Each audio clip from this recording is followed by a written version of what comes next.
कि भगवान ने हमें धरती पर क्यों भेजा। तो संत ने बड़ा सुंदर जवाब दिया कि एक कोई बड़ा सेठ हो जिसका बहुत बड़ा धंधा हो, बिजनेस हो, बड़े बड़े काम करता हो, लेकिन जब वो अपने बच्चे को, अपने बेटे को जब धंधे पर उतारता है तो पहले उसको छोटे छोटे काम देता ताकि उसको अनुभव हो, उसका एक्सपीरियंस बढ़े। और सेठ स्वयं भी देख लेता है उसके काम को देख करके कि ये इस धंधे को संभाल पाएगा कि नहीं संभाल पाएगा।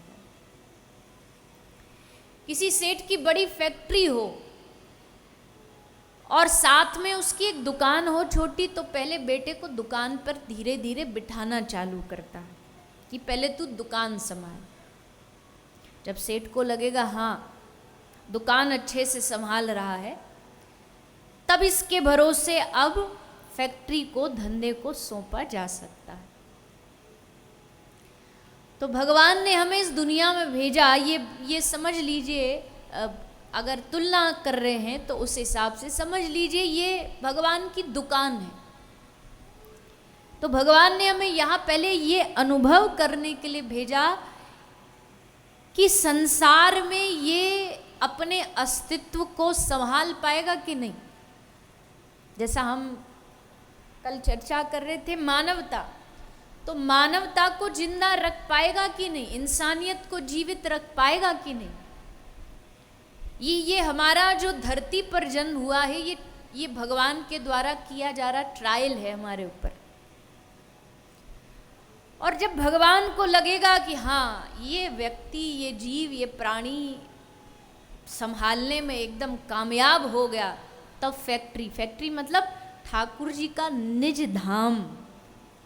ठाकुर जी का निज धाम क्या है? गोलोक, वृंदावन, निकुंज, ये सब ठाकुर जी के निज अपने धाम हैं। तब श्री ठाकुर जी जब हम यहाँ से पास हो जाएंगे कि हाँ ये काम करने में सक्षम है, तब ठाकुर जी हाथ पकड़ करके हमें अपने धाम में खींच लेंगे, अपने पास सदा सदा के लिए बुला लेंगे। लेकिन वहाँ तक जाने के लिए पहले यहाँ पास होना जरूरी है। यहाँ फेल हो गए तो फिर वहाँ जाने की जो हमारी आशा है वो टूट जाएगी। इसीलिए पहले धरती पर कुछ ऐसे कर्म फल किए जाएं, ऐसे जिया जाए। और जिया कैसे जाए? जीने का मतलब पास कैसे होगा जीव? पास होने का एक ही अर्थ है, जिह्वा से हरि नाम कहो, कानों से भगवत कथा सुनो, पैरों से भगवत धाम की परिक्रमा करो, हाथों से भगवान की सेवा करो, कथा कीर्तन में तालियां बजाओ, भाव से संतों की सेवा करो। ये जब सब इंद्रियां हमारी भगवान की सेवा में लग जाएंगी, तब जीव प्राणी भगवान के इस परीक्षा में पास हो जाएंगे। इसीलिए ये पृथ्वी पर भेजना भगवान का, ये भगवान की परीक्षा है। इस परीक्षा में कोई बिरला ही पास होता है। कौन पास होगा इस परीक्षा में? वो पास होगा जिसके जीवन में संतों का संग होगा, जिसके जीवन में सत्संग होगा, जिसके जीवन में एक सच्चा गुरु होगा। गुरु पार करवाएगा इस परीक्षा में। ये परीक्षा बड़ी कठिन है, इसमें सबको पार उतरना आसान नहीं होता है, पर आसान बनाया जा सकता है। कैसे बनाया जा सकता है?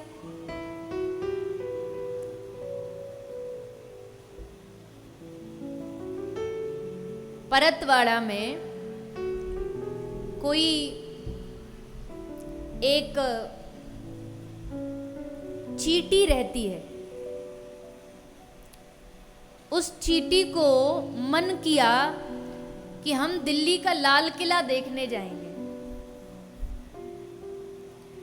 उसका मन किया हम दिल्ली जाएंगे, दिल्ली घूमेंगे, कुतुब मीनार देखेंगे, और सुना है दिल्ली देश की राजधानी है, तो हम भी घूमाते।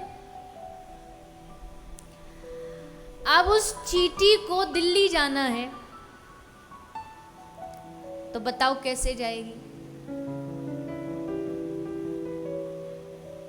बताओ, सोचो, कैसे जाएगी?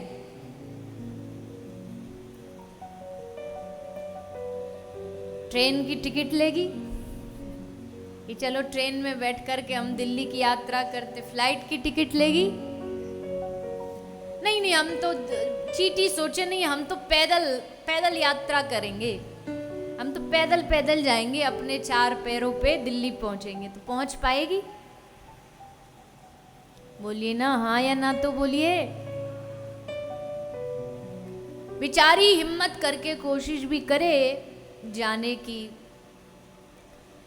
तो ये हजारों किलोमीटर की दूरी वो चींटी कैसे तय कर पाएगी? इतनी नन्ही सी चींटी है।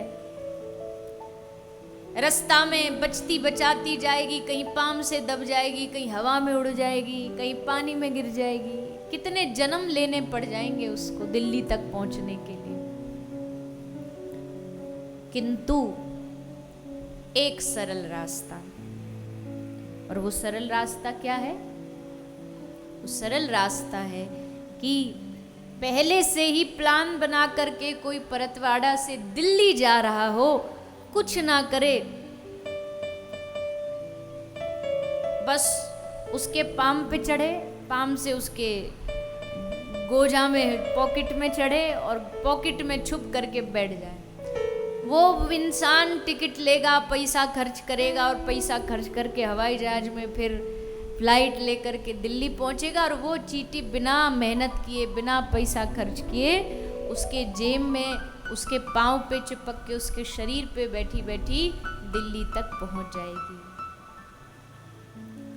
तो ठीक उसी प्रकार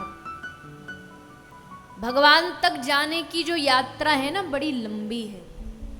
हम जैसे चींटी मकोड़े जितनी हमारी औकात है, भगवान तक जाने के लिए, अगर प्राप्त करने के लिए निकल भी पड़े ना, तो रास्ते में न जाने कितनी बार जन्मेंगे, मरेंगे, कितनी बार जीवन व्यर्थ होगा। तो फिर उपाय क्या है? बोले उपाय बड़ा सरल ये है कि जो कोई सच्चा साधु, सच्चा गुरु जो भगवान तक जा रहा हो, बस तुम उसके चरण पकड़ करके उनके चरणों से चिपक जाओ। हम नहीं छोड़ेंगे वहां। अब जब तक आप हमें खुद पकड़ के स्वयं वहां तक नहीं पहुंचा दोगे ना, हम चिपके रहेंगे आपके चरणों से। अब आर या पार की बात है। अब चाहे कुछ भी हो जाए, अब तो यात्रा पूरी करके ही मानेंगे।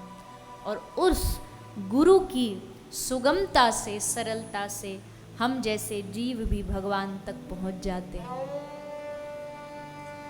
ये सरल रास्ता। बाकी रास्ते तो फिर और हैं। कोई कहे हम अपने तप बल से पाना चाहें, पालो, तपस्या करो।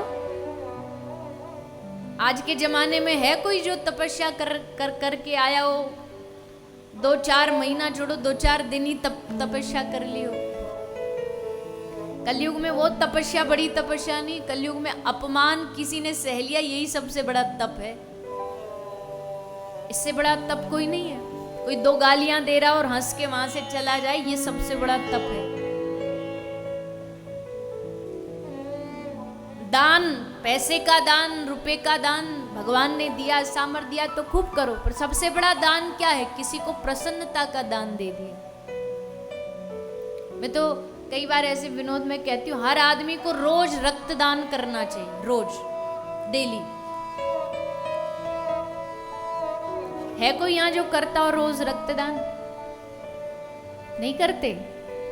अरे करना चाहिए।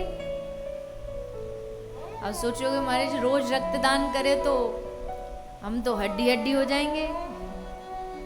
रक्तदान का मतलब वो वाला रक्तदान नहीं, वो तो जो भी डॉक्टर एडवाइस देते हैं, साल, महीना, 6 महीना जो वो दीजिए। लेकिन एक रक्तदान क्या है? कहते हैं किसी को दिन में अपनी कर्म से, अपनी वाणी से प्रसन्नता दो, खुशी दो, हंसाओ। और कहते व्यक्ति जब हंसता है, पता नहीं कि, पर ये विज्ञान भी कहती है आदमी जितना हंसता है ना उसका खून बढ़ता है। तो आप उसे प्रसन्न करो, हंसाओ, तो उसका रोज खून बढ़ जाएगा। हो गया रोज रक्तदान, है ना? कितना आसान रक्तदान। वैसे तो रक्तदान पता नहीं देते कि नहीं, देना तो चाहिए, पर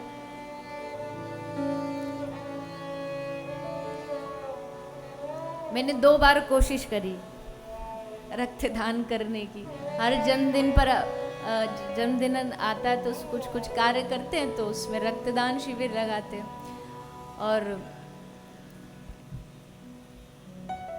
चंडीगढ़ थी शायद, चंडीगढ़ में थी ना, चंडीगढ़ में कथा थी। मैंने सारे टीम जितनी भी हमारे सब थे सबको पटा लिया, सब चलेंगे रक्तदान करने।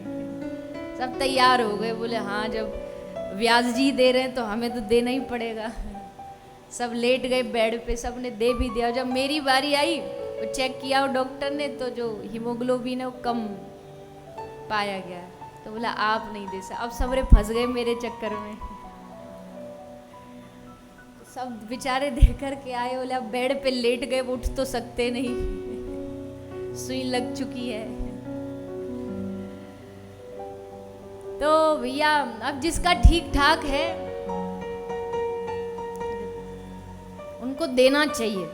अगर डॉक्टर ने एडवाइस दिया है तो देना चाहिए साल 6 महीने में। लेकिन उसके अलावा भी रोज रक्तदान, रोज थोड़ा थोड़ा प्रसन्नता किसी को दीजिए। किसी को थोड़ी प्रसन्नता देना, यही रक्तदान है।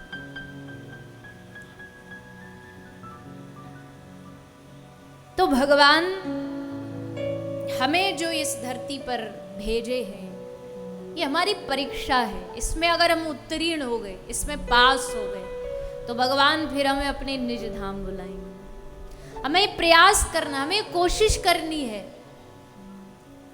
कि कोई भी ऐसा समय, कोई भी ऐसा क्षण हमारा व्यर्थ जाए ना।